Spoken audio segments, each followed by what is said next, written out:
이번 시간에는 그 후기 인간관계론, 일명 그 조직 인간주의라고 얘기하기도 해. 영어로는 후기 인간관계론은 우리가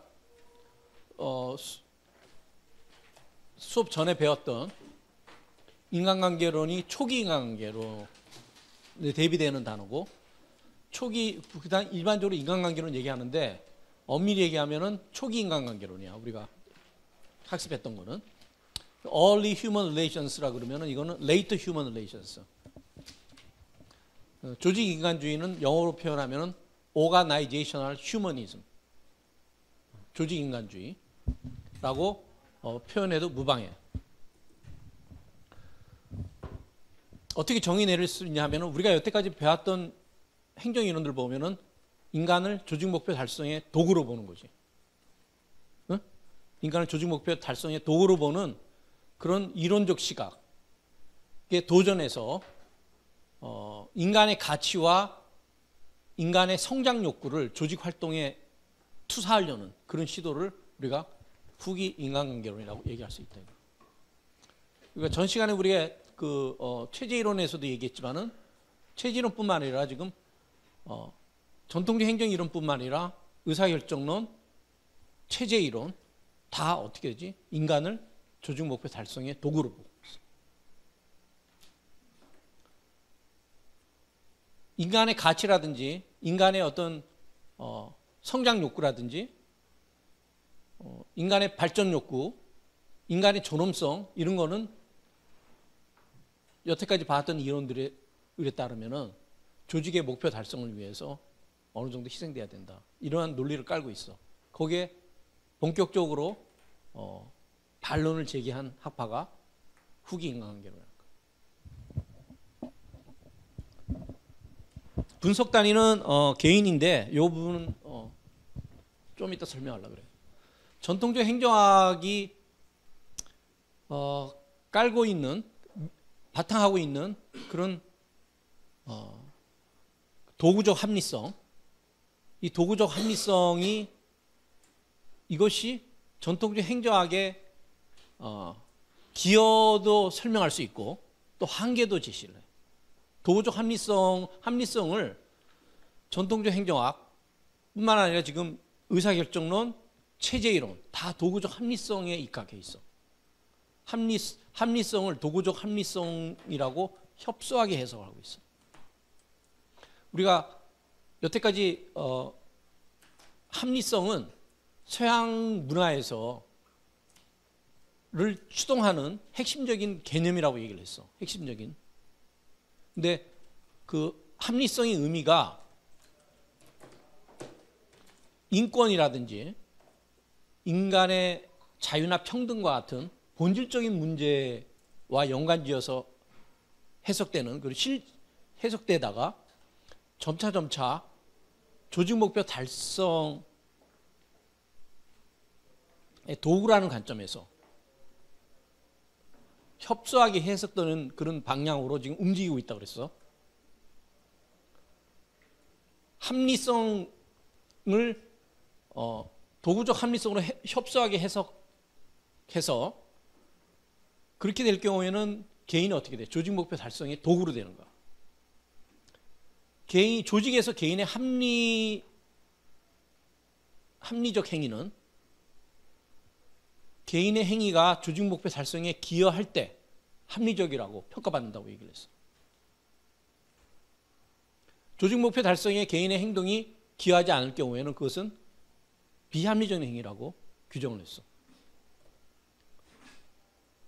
그러니까 전통적으로 합리성이라는 개념이 실질적 합리성에서 도구적 합리성으로 서서히 협소하게 해석되는 기 시작했다는 거죠. 그리고 우리가 여태까지 배웠던 모든 이론들은 도구적 합리성을 도구적 합리성으로 협소하게 해석하고 있다는 거. 도구적 합리성으로 해석될 경우에는 개인은 조직 목표 달성의 도구가 되는 거고, 조직 내에서 개인의 행위가 합리적이냐 아니냐 여부는 조직 목표 달성에 얼마만큼 기여하느냐에 의해서 평가된다는 거. 이것이 저런 가정의 합리성을 도구적 합리성으로 해석하고 있는 이론들은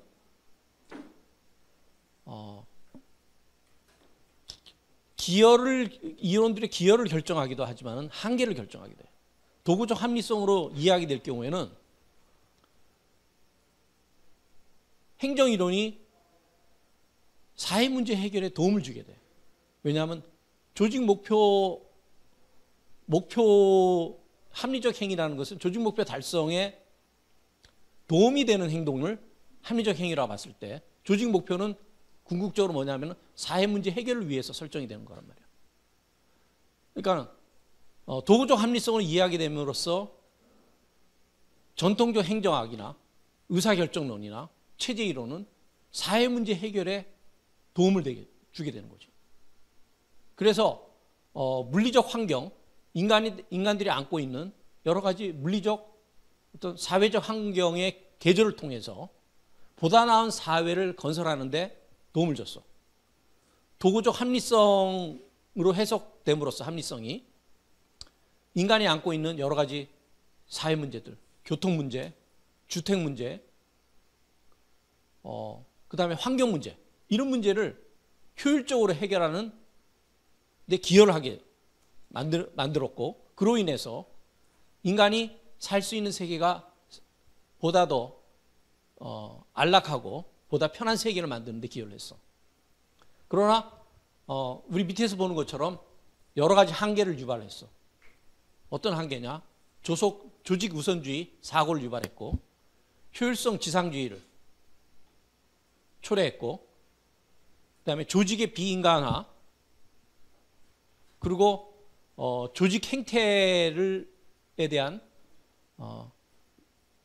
완벽하지 못한 이해를 유발하게 만들어. 그걸 하나하나 설명하게 되면은 전통적 행정학의 한계, 여기서 전통적 행정학이라는 것은 우리가 여태까지 배운 이론들을 전부 다 포괄하는 거야. 의사결정론도 포함되어 있고, 그다음에 체제이론도 포함되어 있어. 우선 조직 우선주의 사고를 유발을 해. 도구적 합리성 하에서는 개인의 목표하고 조직의 목표하고 대비를 하면 어떤 것이 더 중요하지? 조직의 목표가 더 중요한 거야. 개인은 조직 목표 달성의 도구에 불과해요. 그리고 저런 사고에서는 개인의 목표하고 조직의 목표가 충돌할 경우 어떻게 돼? 개인의 목표는 조직의 목표를 위해서 희생돼야 되는, 희생이 강요돼. 그리고 조직에서 개인의 가치, 개인의 권리, 그 다음에 개인의 발전이 무시당하는 그런 상황을 초래하게 된다. 두 번째는 효율성 지상주의를 낳아. 어떤 개인이 취할 여러 가지 대안들이 있어. 그 대안들을 평가하는 기준이 뭐지? 도구적 합리성, 효율성이야. 여러 가지 대안 중에서. 그 대안들은 다 뭐지? 조직 목표 달성에 기여한다고 생각되는 대안들이야. 그들 중에서 어떤 것이 가장 조직 목표 달성에 기여할 것이냐를 판단하는 데 있어서 평가 기준은 효율성이라는 거지. 그러니까 효율성이 행정 능력이나 행정 활동을 평가하는 데 있어서 주요 잣대로 자리매김한다는 거지. 그럼으로써 특히 공공행정이 추구하기로 되어 있는 여러 가지 민주적 가치들, 사회 정의라든지, 그 다음에 공익, 그 다음에 개인의 자유, 선택의 보장, 이런 민족 가치를 등한시하는 결과를 초래한다는 거예요. 효율성 지상주의가 공공행정이 추구하기로 되는 다양한 민족 가치를 희생시키는 결과를 가져온다는 거죠. 그 다음에 도구적 합리성 하에서는 인간은 조직 목표 달성의 도구라는 거야. 도구라는 것은 인간이 아니라 부품이라는 거야. 기계 한 부품처럼 취급받는다는 거야. 그럼으로써 조직의 비인간을 초래하게 된다는 거야. 그 다음에 조직을 기술하고 설명하는 데 있어서 합리적인 그런 행태의 측면뿐만 아니라 합리적이 아닌 행태의 측면도 중요해. 합리적인 조직의 행태라는 것은 조직 목표에 도구적으로 기여하는 조직 활동의 측면을 말하는 거예요. 도구적으로 기여하는. 근데 조직 목표에 도구적으로 기여하는 것과 관련이 없는 그런 행태의 측면도 있단 말이야. 그걸 갖다가 영어로는 non-rational aspect of organizational behavior 이렇게 얘기를 해요. non-rational이야. 합리적이 아닌, 정확 번역하면 그렇게 할 수가 있어요. 합리적이 아닌 조직 행태의 측면. 다시 말해서 조직 목표의 달성에 도구적으로 기여하지 않는 조직 행태의 측면들이 있다는 거. 그것을 무시하게 된다는 거죠. 그럼으로써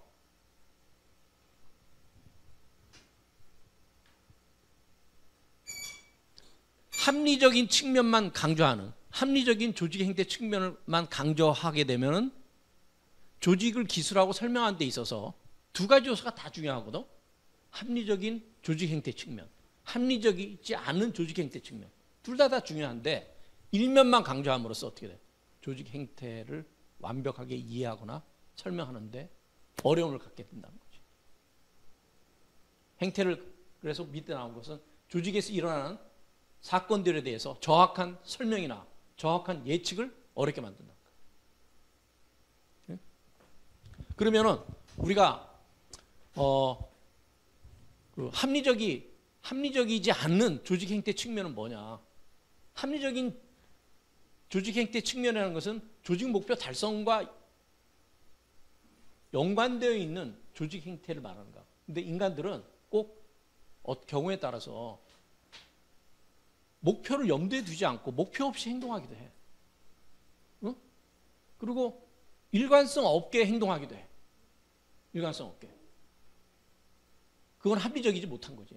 합리적인 조직 행태라는 것은 조직 목표를 향해서 일관성 있게 행동을 해야 돼.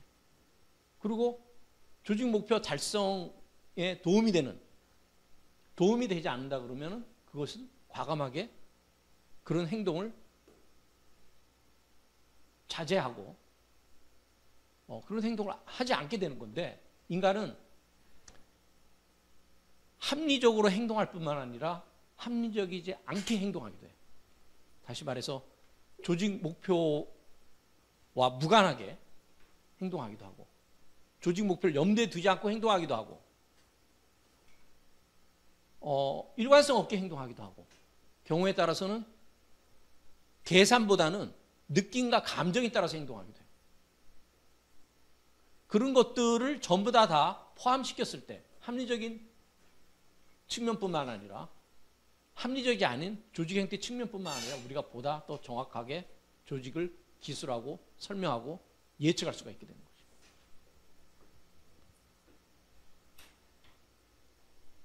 그래서 이런 도구적 합리성에 입각한 도구적 합리성은 굉장히 중요한 개념이야. 왜냐하면 전통 행정학, 의사결정론, 체제이론이 갖고 있는 기여와 한계가 다 저 도구적 합리성으로부터 유출되기 때문에 도구적 합리성은 굉장히 중요한 개념이다. 그렇지만 도구적 합리성은 지금까지 얘기한 것처럼 여러 가지 부작용을 유발했어. 조직 우선주의 사고를 유발하고, 조직을 비인간화시키고, 그 다음에 효율성 지상주의를 가져다 주고, 조직 행태에 대해서 조직을 정확하게 설명하거나 이해하거나 예측하는 것을 어렵게 만들었어. 그래서 그러한 그 도구적 합리성에 관한 전통 행정학에 대한 반론이 누굴 중심으로 제기되게 되냐 하면은 조직 심리학자들이에요. 조직 심리학자들. 지금 말하는 여기 지금 교환에 나와 있는 아브라함 매슬로우, 유진 맥그레거, 크리스 아질리스, 워렌 버니스, 이런 사람들이 다 심리학자들이에요. 조직 심리학자. 아마 들어봤을까 이름은? 맥그라 이 사람들이 이제 후기 인간관계론의 핵심 가정은 뭐냐면은 인간에 대한 가정. 아까 처음에 분석 단위가 개인이라 그랬어. 인간이라 그랬어. 근데 어떤 개인이냐? 후기 인간관계로는 인간을 셀프 액츄얼라이징 인디비듀얼로 규정하고 있어. 자아실현적 인간이라는 거. 우리가 분석 단위가 이제 개인, 우리가 여태까지 공부한 것 중에서 분석 단위가 개인인 경우에는 어떤 이론이었지? 의사결정론. 응? 체제 이론은?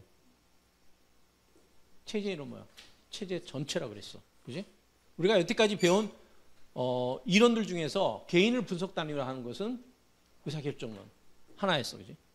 근데 의사결정론에서는 개인을 어떻게 가정하고 있냐면은 개인은 함적 존재로, rational individual로 가정을 해. 근데 후기 인간관계로는 개인을 self-actualizing individual로 가정하고 있다는 거. 자아실현적 인간으로 개인을 가정한다는 거. 그 말은 무슨 말이냐면은 개인은 성장하고 발전하고 자율성을 추구하고 자아실현을 하려는 자연적 욕구를 가지고 있다는 거. 자연적 욕구라는 것은 영어로 표현하면 natural이야. natural tendency, natural desire. 자연적 욕구라는 것은 우리나라 말로 더 쉽게 전달할 수 있는 방법은 태생적 욕구를 가지고 있다는 거. 태생적. 그래서 밑에 있는 것. 인간은 발전하고 성장하려는 태생적 욕구를 가지고 있다는 거. 태어나면서 이미 저런 욕구가 빌트인 돼 있다는 거. 성장하고 발전하는 욕구가 있다는 거. 그래서 그 발전, 그러면 어떤 식으로 욕구가 발전해 나가는 것을 보여주는 것이 이제 우리가 여러분들 잘 아는 에브람 메스로의 욕구 5단계를 말하는 거. 가장 밑바닥에 있는 단계 욕구는 생리적 욕구, 그 다음에 안전의 욕구, 사랑의 욕구, 그 다음에 존경의 욕구, 자아실현의 욕구야. 인간은 저 욕구가 5개 단계로 이렇게 구성되어 있다 라고만 여러분들이 이해하지 말고 핵심이 뭐냐면 인간은 태어나서 나이가 들어가면서 성숙해질수록 보다 높은 욕구를 추구하고자 한다는 거. 그런 태생적 그런 욕망이 있다는 거. 태생적 욕망. 밑에 욕구에 머무르지 않는다는 거. 보다 높은 욕구를 향해서 끊임없이 자기 스스로를 발전시켜 나가고 연마시켜 나가는 그러한 추진력을 태어나면서부터 가지고 있다는 거. 그와 비슷한 얘기를 이제 욕구가 성년이 되면서 유아기에서 성년으로 넘어가면서 보다 발전된 욕구, 보다 성숙한 욕구를 추구하려는 그런 성향이 있다는 것을 크리스 아질리스 조직 심리학자, 저 사람한테도 제시됐는데 아질리스는 뭐라고 했냐면 인간이 유아기를 지나 성년이 되면서 성격이 수동적에서 능동적으로 변해가고 의존적에서 독립적으로 변해가고 경험이 협소하다가 점점 넓혀지고 그다음에 시각이 단기적에서 장기적으로 변하고 인간관계도 종속적인데 평등적인 관점에서 바라보기 시작한다는 거예요. 오른쪽에 있는 것이 성숙한 인간이 왼쪽에 있는 항목보다는 오른쪽에 있는 것이 성숙한 인간이 갖춰야 될 그런 성향을 말하는 거지. 성숙한 인간을 갖고 있는 그런 성향들. 자, 인간은 태어나면서부터 저런 발전 욕구와 성장 욕구, 자아실현을 하려는 욕구를 가지고 있어. 빌트인 돼 있어. 신이 심어놨어. 마음속에, 인간의 마음속에. 그러면 그거를 무시하면 안 되겠지. 응? 그래서 후기 인간관계로는 뭐라고 얘기하냐면은 저런 개인의 발전 욕구는 너무 자연스러운 욕구이기 때문에 그걸 충족돼야 된다는 거야. 조직의 관리자들은 충족시켜야 된다는 거야. 그러니까 조직 관리자한테 중요한 것은 조직의 목표 달성도 중요하지만은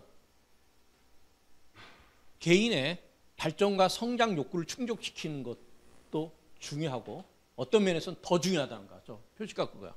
크거나 같다라는 표시가. 알았어? 그래서 단순히 개인의 발전 욕구를 충족시키는 것이 조직 목표 달성에 유리하기 때문에 개인의 발전 욕구를 충족시키는 것이 아니라 그 자체로서 중요한 정치적 권리라는 거. 그 자체로서 중요하다는 거야. 정치적 권리. 인간은 태어나면서부터 성장하고 성숙하려는 그런 태생 욕구를 갖고 있기 때문에 그것을 충족시키는 것은 조직 관리자한테서 의무라는 거야. 개인이 성장하고 발전시키려는 욕구는 그 정치적 권리라 그러면은 조직 관리자는 그것을 충족시켜줘야 될 의무가 있다는 거죠. 그래서 조직 관리자는 개인의 발전 욕구를 충족시킬 의무가 있다는 거. 그런데 문제는 개인의 발전 욕구하고 조직의 목표 달성은 긴장관계에 있어. 긴장관계가 아니라 조화관계라 그러면은 전혀 문제될 게 없지. 조직의 목표 달성을 이룸으로써 개인의 발전 욕구가 충족되니까. 그러나 긴장관계에 있어. 조직 목표 달성을 너무 강조할 경우에 개인의 발전 욕구가 희생될 수가 있어. 좌절될 수가 있어. 우리가 이거 여태까지 배운 거야, 그지? 반면에 개인의 발전 욕구를 너무 강조할 경우에는 조직 목표 달성이 어렵게 만들 수가 있다는 거죠. 두 가지 이게 긴장관계에 있는 것을 그것을 합치하거나 융합시키는 거야. 융합시키는 것이 조직 관리자한테서 굉장히 중요한 과제로 제시를 한다고. 누가? 후기 인간관계론자들.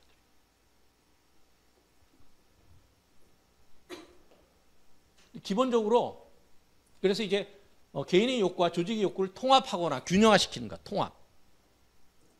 영어로는 인티그레이션. 그다음에 균형화시킨다. 그다음에 밸런싱 하는 거지, 그지?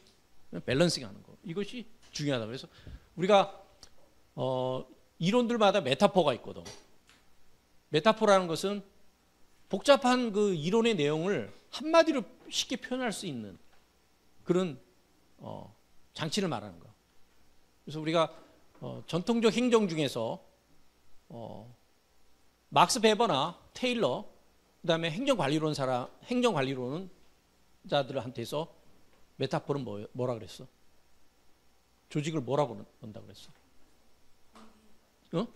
머신이라고, 머신. 기계. 체제 이론가들은 메타포가 뭐야? 생물학적 유기체. 의사결정론자들 조직을 의사결정 기구로 봐.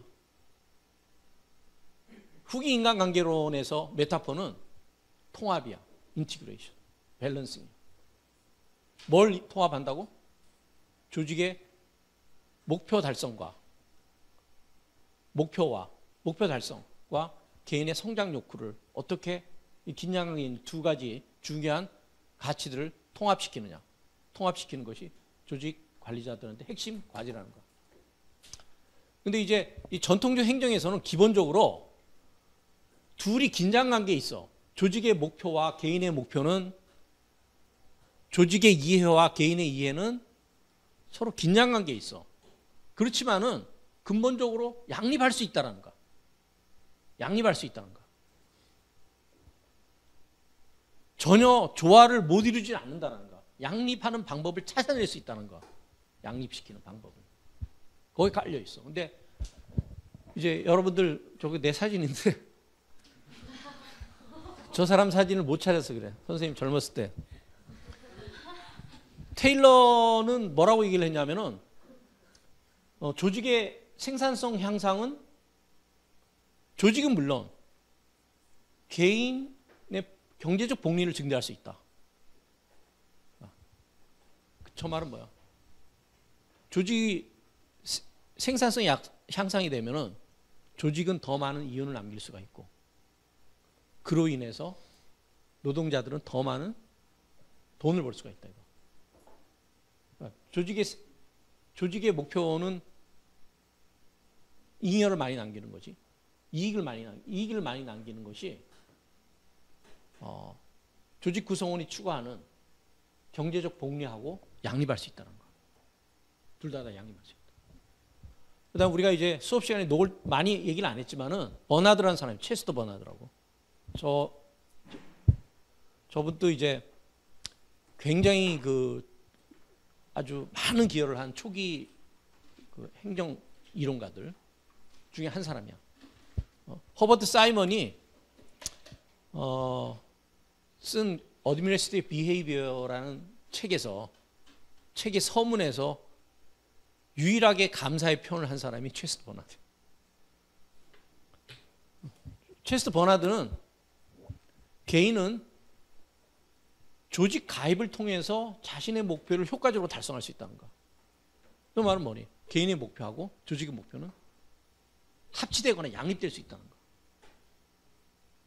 저 체스터 버나드의 그런 사고가 체제 이론으로 영향을 미쳐. 체제 이론은 뭐냐면 개인의 행복은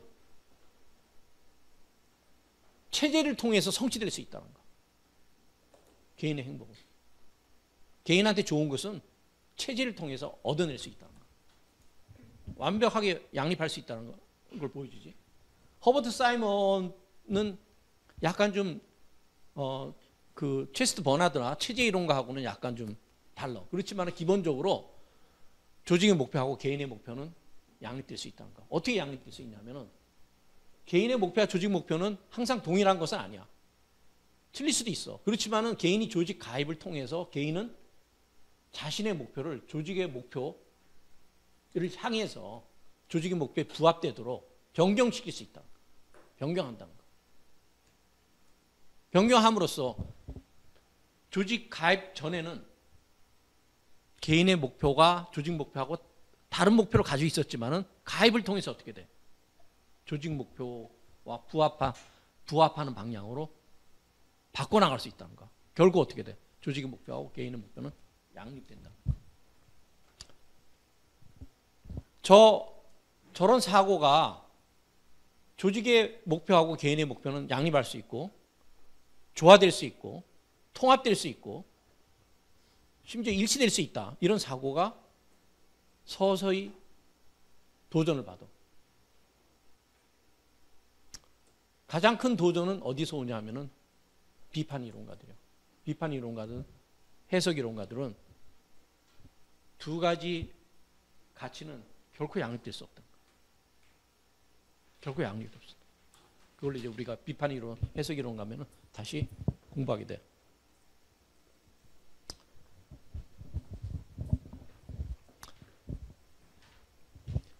후기 인간관계론에서 두 가지 가치가 있다. 조직 목표를 달성하는 거하고 개인의 성장 욕구를 충족시키는 것. 두 가지 중요한 가치가 있는데 어떤 것이 더 중요하다고 생각할까? 그 사람들은?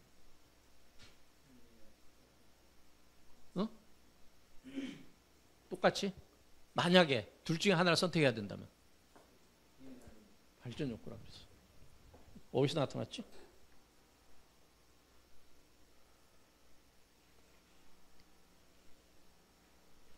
여기 표시 있지? 크거나 같거나라고 그랬어. 크거나. 그래서 후기 인간관계론자들은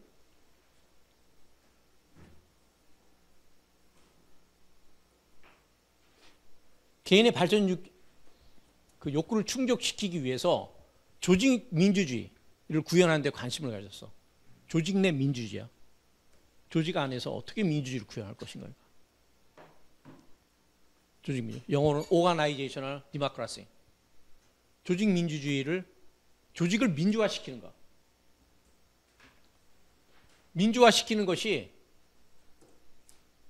조직 구성원의 성장 욕구를 충족시키는 데 가장 바람직한 가장 첩경이라고 생각을 한 거죠. 그래서 조직 민주주의를 구현하기 위해서 여러 가지 제안들을 해. 참여적 관리, 직무 확장. 이런 얘기 들어봤지? 직무 확장. 참여적 관리라는 것은 그야말로 조직 구성원들이 조직의 중요한 의사결정에 참여하게 만드는 거야. 참여하게 만들어서 그걸 통해서 개인의 성장 욕구를 충족시키게 만드는 거예요. 직무 확장은 개인이 수행하는 직무의 범위를 넓히는 거야. 너무 단순한 일만 하다 보면은 발전이 있을 수가 없어. 너무 조잡한 일만 하다 보면 발전이 있어 없으니까 직무를 확장해서 다양한 복잡한 일을 수행할 수 있는 기회를 부여하고 그를 통해서 인간이 발전할 수 있는 있도록 만드는. 그 다음에 이제 Y 이론. 이제 앞에서 얘기하는 뭐 참여적 관리 직무 확장은 메슬로우 조직 심리학자라 그랬지. 그 다음에 골렘 비우스키 이런 사람들이 주로 많이 제안을 구체적 전략으로 조직 민주주의를 구현하기 위한 구체적 전략으로 제시했고, 그다음에 우리가 유진 맥그러거는 여러분들이 잘 아는 X 이론, Y 이론 있잖아. 저게 관리 이론이야. X 이론, Y 이론. Y 이론의 이론적인 관리 방식을 선택할 것을 제안을 해. 그리고 크리스 아질리스는 조직 발전과 조직 학습을 오가나이제이셔널 디벨롭먼트하고 오가나이제이셔널 러닝이야. 조직 학습은. 러닝을 조직 민주주의 실현을 위한 구체적 전략으로 제시해요. 수업 시간에 X 이론, Y 이론, 조직 학습, 조직 발전 이런 거를 이 강의에서는 얘기를 하지 않을 거야. 대신 여러분들이 숙제를 줄 테니까 다음 시간에 누가 발표를 했으면 좋겠어. 자원자를 받을 테니까 누가 발표할까?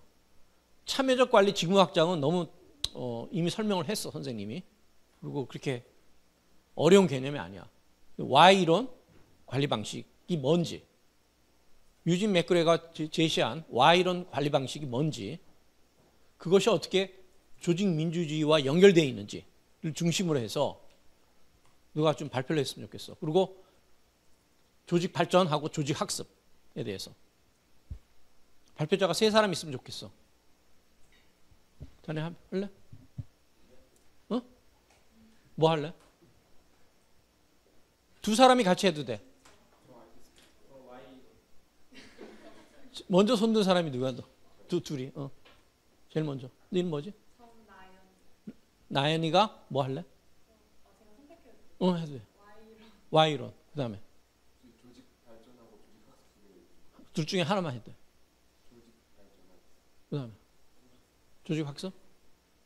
나머지 하고 싶었던 사람들 같이 껴서 해.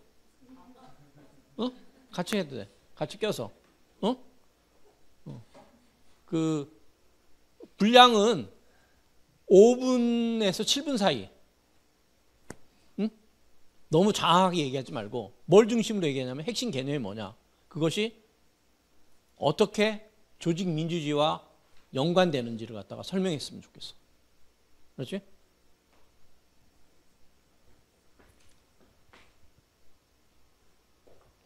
우리가 지금 얘기하고 있는 것은 후기 인간관계론이야. 근데 그건 초기 인간관계론하고 비슷한 게 아니야. 공통점도 있고 차이점도 있어. 그렇지만 차이점이 훨씬 더 많다고 봐야 돼. 어떤 공통점이 있느냐.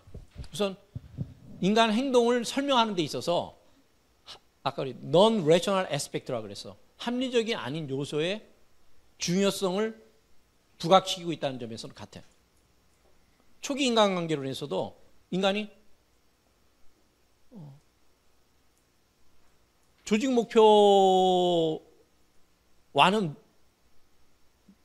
생산성, 자기가 그 어떤 방식으로 행동하면은 조직의 생산성을 높일 수가 있고, 그로 인해서 더 많은 성과급을 가져갈 수 있는데도 불구하고 자기가 속해 있는 작업 집단의 사기라든지 그들의 인간관계를 고려해서 작업의 스피드를 낮춘 그런 결과가 우리가 인간관계는 연구를 통해서 발견했다 그랬어, 그지?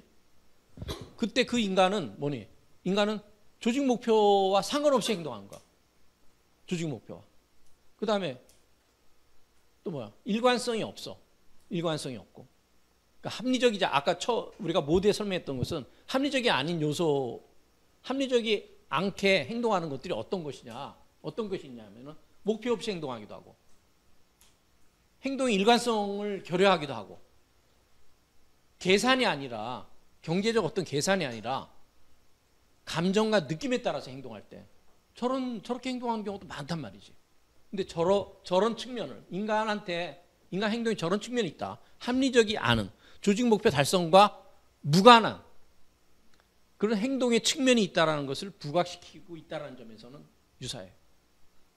그렇지만은 더 큰 차이가 있어요. 인간관계로는 근본적으로 도구적 합리성을 입각해 있어. 다시 말해서 인간을 조직 목표 달성의 수단으로 간주해요. 조직 관리자가 작업자의 사회적 어떤 욕구를 충족시키는 이유가 뭐지? 결국 그렇게 하는 것이 조직 목표 달성, 다시 말해서 생산성 향상에 도움을 주기 때문에. 자, 거기서 작업자는 뭐지? 조직 목표 달성에 여전히 도구야. 그치? 근데 후기 인간관계로는 인간의 성장 욕구를 시키는 것이, 충족시키는 것이, 그것이 조직 목표 달성에 도움을 주거나 조직 효과성을 높여주거나 조직의 성과를 높여주기 때문에 그러한 일을 해야 된다는 것이 아니라 그 자체가 중요하기 때문에. 인간은 그러한 태생적 욕구를 가지고 있기 때문에, 그걸 충족시키는 것은 인간의 정치적 권리이기 때문에 중요하다는 거예요. 성장 욕구를 갖고 태어났어. 그런데 그게 권리야. 그럼 관리자는 어떻게 돼? 그 성장 욕구를 충족시키는 것은 관리자의 의무가 돼버리는 거지. 초기 인간관계론에서는 사회적 욕구를 충족시키고 인간이 다른 욕구를 충족시키는 것이 생산성 향상에 도움을 주기 때문에, 조직의 성과를 높이기 때문에 관리자는 그런 노력을 게을리해서는 안 된다라고 얘기하는 반면에, 인간관계로는 조직의 효과성은 무관하다 이거. 그 자체로서 중요하기 때문에. 물론 그렇게 하다가 조직의 효과성이 높아질 수도 있어. 그러나 조직 효과성을 높이기 위해서 인간의 발전 욕구를 충족시키는 것은 아니라는 거야. 인간은 태어나면서부터 생리적 그런 자연적 욕구를 가지고 있고, 욕구를 가지고 있기 때문에 하나의 정치적 권리와 같다라는 거야. 우리가 자유를 추구하고 청득을 추구하는 것이 정치적 권리인 것처럼 성장에 대한 욕구를 충족시키는 것이 정치적 권리라는 거야. 그것이 조직 목표 달성에 기여하든 말든.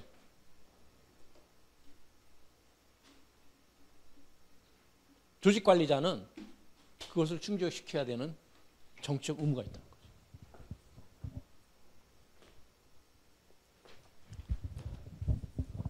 후기 인간관계로는 어떤 기여를 했느냐? 우선 조직을 인간화시키는 데 기여를 해. 다시 말해서 인간 중심의 조직을 만드는 데 기여를 해. 우리가 여태까지 배웠던 이론들은 다 조직의 비인간화에 기여했다. 도구적 합리성에 입각해 있는 이론들은 조직의 비인간화에 기여를 해. 근데 후기 인간관계로는 단순히 개인이 조직 목표 달성에 대한 도구가 아니라 성장과 발전에 대한 기본적 욕구를 가지고 있다는 거. 그리고 조직 관리자들은 그것을 충족시키기 위해 노력해야 된다는 거. 만약 그렇게 노력하게 되면 어떻게 되지?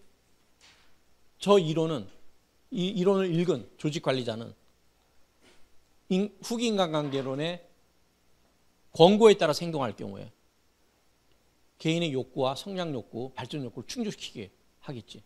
그럼으로써 조직 전체를 인간화시키는 거지. 인간 중심의 조직으로 변화시키는 데 기여하게 된 거죠. 그 다음에 조직 의사결정에 우리가 앞에서 참여적 관리 얘기했어. 조직의 의사결정에 개인의 참여에 기회를 제공함으로써 조직 민주주의를 구현하는 데 기여를 해요. 우리가 두 가지 기여를 얘기한다 그러면 첫 번째, 조직의 인간화, 다시 말해서 인간 중심의 조직을 만들고, 두 번째, 조직 민주주의를 실현하는데 굉장히 큰 기여를 하게 된다는 거죠.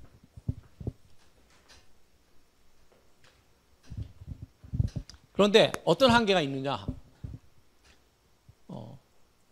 조직 민주주의를 조직 민주주의의 향상에는 기여를 했지만은 정치 민주주의를 약화시키는 결과를 초래했다는 거. 정치 민주주의하고 조직 민주주의는 이것도 굉장히 갈등 관계에 있어. 조직 민주주의가 강화되면은 정치 민주주의가 약화돼. 반면에 정치 민주주의가 강화되면은 조직 민주주의가 약화돼. 이 두 가지를 한꺼번에 충족시키는 게 쉽지 않아. 물론 불가능한 건 아니야. 쉽지 않아. 그렇기 때문에 갈등 관계 있고 긴장 관계 있다는 거야. 후기 인간관계로는 개인의 발전 욕구를 충족시킴으로써 조직 민주주의 확장에는 기여를 했어. 그러나 조직 민주주의의 확장은 정치 민주주의의 약화를 초래했다는 것은 뭐냐면 정치 민주주의는 어떤 상황에서 정치 민주주의가 발전할 수 있냐면은 국민이 원하는 것을 효율적으로 집행할 때, 국민이 원하는 것을 정책을 통해서 구현될 때 정치 민주주의가 구현이 돼. 실현이 돼. 그런데 조직 민주주의가 강화되고 조직 구성원의 성장 욕구가 강화되고 발전 욕구가 강화되고 그들의 의사결정 참여를 강조하게 될 경우 어떻게 되냐면은 국민이 원하는 것이 효율적으로 집행되는 것이 어려워지겠지. 그렇지? 응? 그래서 후기 인간관계를 강조하는 개인의 발전 욕구를 충족시키기 위한 조직 민주주의 확장은 정치기구, 다시 말해서 국회가 공적으로 결정한 정책의 효율적 집행을 방해하게 돼. 인간한테 조직 구성은 너무 많은 자율성을 주고 그들의 참여 기회도 많이 주고 그들의 성장 욕구를 충족시키다 보면은 국민이 원하는 것을 효율적으로 집행하는 것이 다시 말해 정치기구가 결정한 정책을 효율적으로 집행하는 것을 어렵게 만든단 말이야. 그래서 정치 민주주의의 구현을 어렵게 만드는 거야. 근본적으로 우리가 얘기한 것처럼 조직 민주주의하고 정치 민주주의는 갈등 관계에 있어. 그래서 왈도라는 사람, 드와이트 왈도라는 사람은 조직 민주주의는 정치 민주주의를 배제한다. 하나를 선택하면 하나가 희생돼야 된단 말이야. 그걸 좀 풀어나간 사람이 프리드리히 모저라는 사람인데 조직 민주주의를 강화해서 행정가의 자율성과 발전 욕구를 강조할 경우 행정조직은 국민이 원하는 목적을 구현을 어렵게 만든다. 이해되지? 응? 국민의 원하는 것을 효율적으로 집행하려면 어떻게 되지? 굉장히 탑다운적인 방식이 좋겠지. 일사불란하게 움직여야 되겠지. 응? 그 안에서 어떻게 돼? 개인은 부품처럼 취급되고 수단처럼 취급돼야 되지. 개인의 발전 욕구, 성장 욕구, 자율성, 자아실현 욕구들 다 무시될 수가 있는 거죠. 기본적으로 둘은 갈등 관계에 있는 이유가 조직 민주주의는 조직을 어떻게 생각하느냐? 조직이 무엇을 위한 도구지? 개인의 자율성과 발전 욕구를 충족시키기 위한 도구로 간주해. 반면에 정치 민주주의는 조직이 국민의 원하는 것을 효율적으로 구현하는 도구로 간주한다.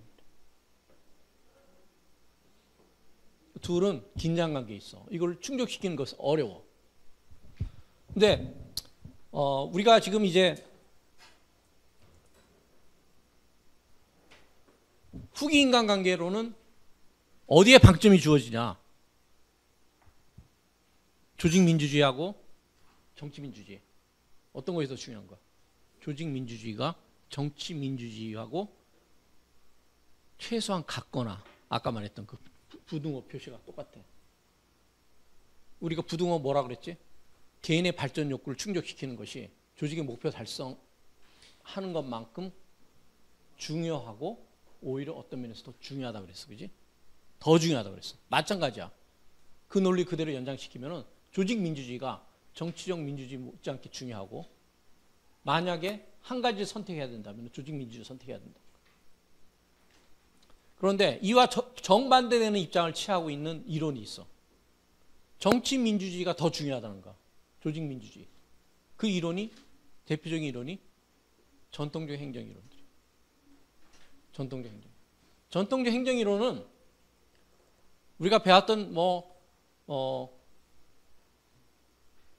행정관리론, 인간관계론, 할 것 없이 다 기본적으로 우드로 윌슨의 정치행정 이원론이 깎여 있어. 우드로 윌슨은 너무 상식적인 얘기이기 때문에 수업 시간에 얘기를 안 했어. 정치행정 이원론이 뭐지? 정치와 행정은 엄격하게 구분돼야 된다는 거야.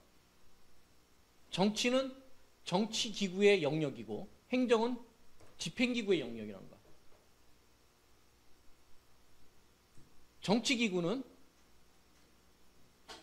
정책을 결정하는 역할을 맡아야 되고 행정기구는 정치기구가 결정한 정책을 집행하는 역할을 맡아야 된다는 거야. 서로 영역을 침범해서는 안 된다는 거야. 왜 정치와 행정을 그렇게 엄격하게 분리시킨 이유는 정치 민주주의의 실현을 위해서 그랬어요. 정치 민주주의가 언제 효과적으로 실현된다 그랬지? 국민이 원하는 것을 효율적으로 집행할 때, 국민이 원하는 것을 아주 적은 비용으로 집행할 때, 구현해 나갈 때 정치 민주주의는 완성이 돼. 그 정치 민주주의를 완성하는 방법은 뭐지? 정치와 행정을 분리시키는 거야. 정치기구가 국민의 원하는 것을 정책으로 입안하게 만들고 행정기구는 입안된 정책을 효율적으로 집행하게 만드는 거야. 그럼으로써 어떻게 되지? 국민의 지배가 완성이 되어버리는 거야. 디모크라시가 완성, 정치적 민주주의가 완성되는 거야.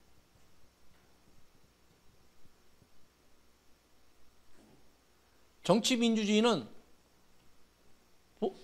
조직 민주주의를 희생시켜가면서도 정치 민주주의가 중요하다. 정치 민주주의가 가장 중요한 가치다. 라고 주장한 이론은 전통적 행정 이론. 우드로 윌슨이 정치행정 이원론에 입각한. 그래서 그들이 전통적 행정 이론가들이 고민했던 건 뭐냐면 목적은 주어졌다 가정하는 거야. 목적은 뭐지? 누가 설정하지? 정치기구가 설정하는 거지. 그지? 목적은. 그러면 그 다음 몫은 뭐야? 행정의 몫은 뭐야? 그걸 효율적으로 집행해야 되는 거지. 효율적으로 집행하기 위해서 기구가 필요한 거지. 그 기구를 어떻게 조직하고 관리하는 것이 좋은지에 대해서 고민할 수밖에 없었던 거야.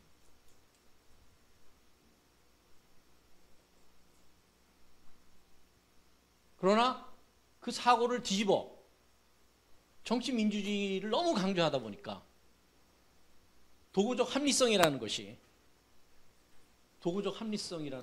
중요성이 부각될 수밖에 없어. 그지?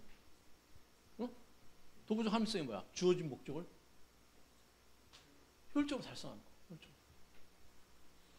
합리적 행위라는 것은 주어진 목적, 정치기구가 설정한 목적을 효율적으로 이행해 나갈 때 합리적인 행위라고 평가받게 만드는 거야.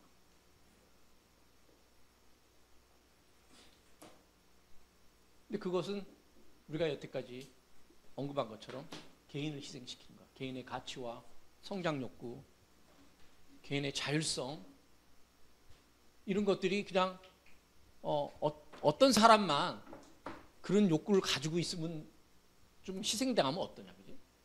상관없지. 어? 우리가 인구를 구성하는 사람 중에서 한두 명만 자율성을 추구하고 성장 욕구를 추구해. 그러면 좀 희생당해도 상관없겠지. 그러나 조직 심리학자들은 뭐라 하냐면 그건 태생적 욕구. 모든 인간이 건강한 인간이라면은 모든 인간 아니야. 건강한 인간이라면은 그런 태생적 발전 그 발전적 욕구를 태어나면서부터 가지고 있다는 거예요. 건강한 인간이기 때문에 그걸 욕구를 가지고 있기 때문에 그거는 정치적 민주주의라는 이름으로서 희생될 수 없다는 거죠. 그걸 충족시키기 위해서는 어느 정도 정치적 민주주의가 제약돼야 된다. 조직 민주주의가 정치적 민주주의만큼 중요해질 수밖에 없는 거죠. 이 두 가지 노력을 이게 갈등 관계에 있어. 우리가 아까 얘기한 것처럼 조직의 목표 달성과 개인의 욕구 충족은 긴장 관계에 있어. 긴장 관계에 있는 그 둘을 한꺼번에 동시에 충족시키는 것이 어려워. 그렇죠? 불가능한 건 아니야. 그지? 불가능한 건 아니야. 그래서 이 두 가지 두 가지 형태의 민주주의, 조직 민주주의하고 정치 민주주의를 동시에 두 마리 토끼를 잡자. 그 노력이 어디서 나타나냐면은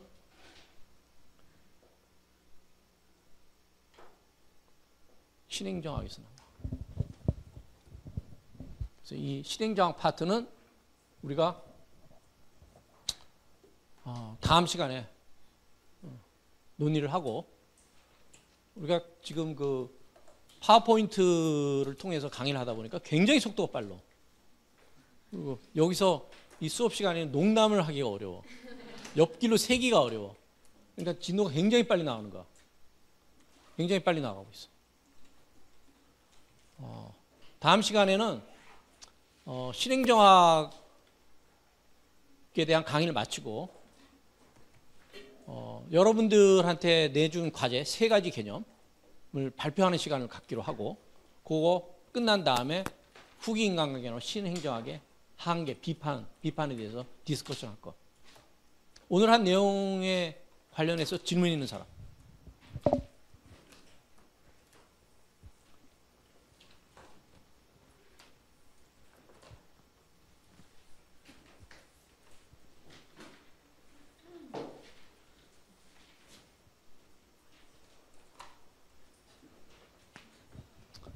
그래서 요 밑에 이제 언급한 것이 그거야. 전통적 행정학은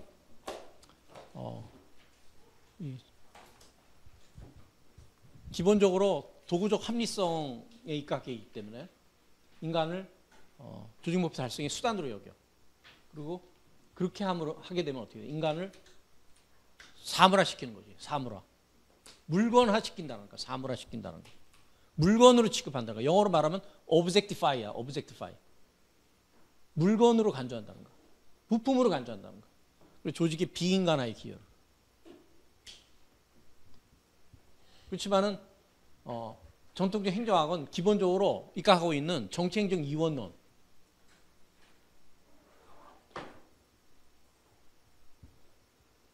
통해서 정치 민주주의를 강화시키는 데는 굉장히 많은 기여를 한다.